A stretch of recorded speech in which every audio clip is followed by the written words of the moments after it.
Dear Katie, Rebecca, and Raquel, I hope that you are well. Oh, that rhymes too much. Ugh. We'll workshop it, we'll figure it out.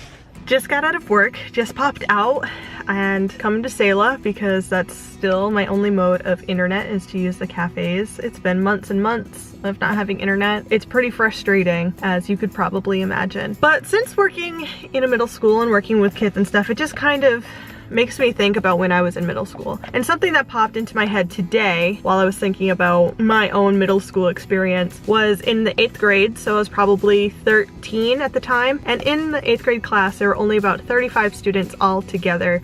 I went to a really small school, so there were 35 8th graders in the entire school out of 2 towns. So I don't feel like there's always a lot of opportunity when you come from small spaces like that. Granted, everywhere you go it's a little bit different, but being in the middle of nowhere doesn't really grant you a whole lot of opportunities and stuff. So in the 8th grade, I used to sit in the back of my math class with my friend Katie, and I wouldn't pay attention. I would get her off task all the time. And Katie, I hope she doesn't mind me saying this, but Katie needed like that little bit extra in math. Like she needed to pay attention to be able to be successful in math class. And I was the type of kid where I listened, I learned it, and I was fine and I was good to go. So I'd sit in the back of class and I'd fool around and joke around with Katie and get her really off topic. And since there were only 35 of us, there wasn't like an accelerated math class until my teachers decided that they wanted to try to give myself and 2 other students the opportunity to try to start working on algebra before we had gone to high school, which would have been great. It would have been a really great time and a really great opportunity to work on algebra and work on higher skills instead of sitting in class bored and affecting other people's learning.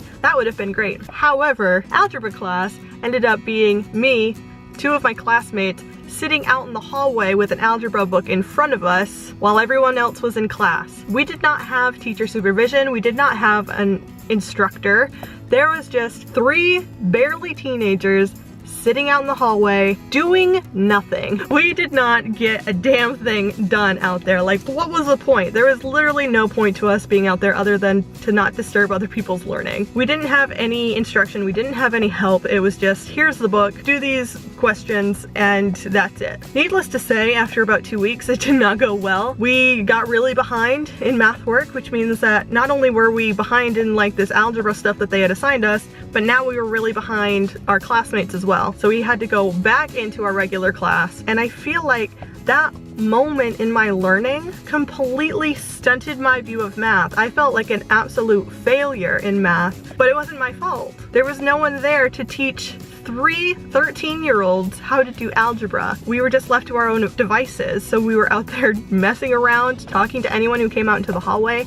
We weren't learning anything. That should not have been our responsibility. So having been out there, having felt like I failed at something, and not being in a place that facilitated asking for help, I think it kind of lends to me being the way that I am today, because I feel really bad and horrible if I have to ask for help, which I know is silly and I am working on it, but it makes it really difficult to ask for help, and it also makes it really difficult to accept constructive criticism. I have a really hard time accepting constructive criticism, even if it's given in a really good, polite, respectful way. I have a really hard time with that. And I feel like it stems from that math class where I should have felt successful and confident, but instead I felt stupid, like I couldn't do something, when in all reality it was because I wasn't given the correct guidance. I ended up going to high school, taking the algebra class,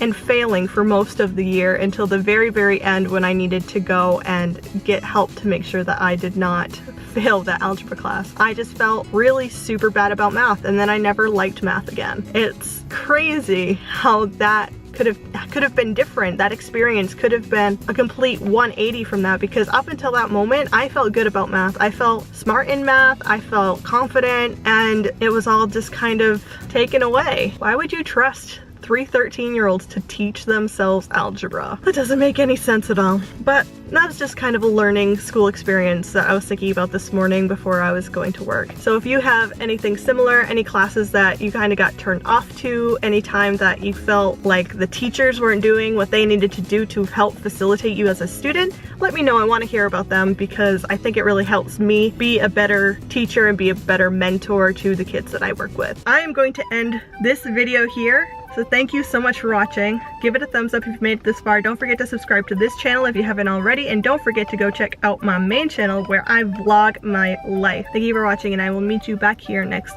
Tuesday.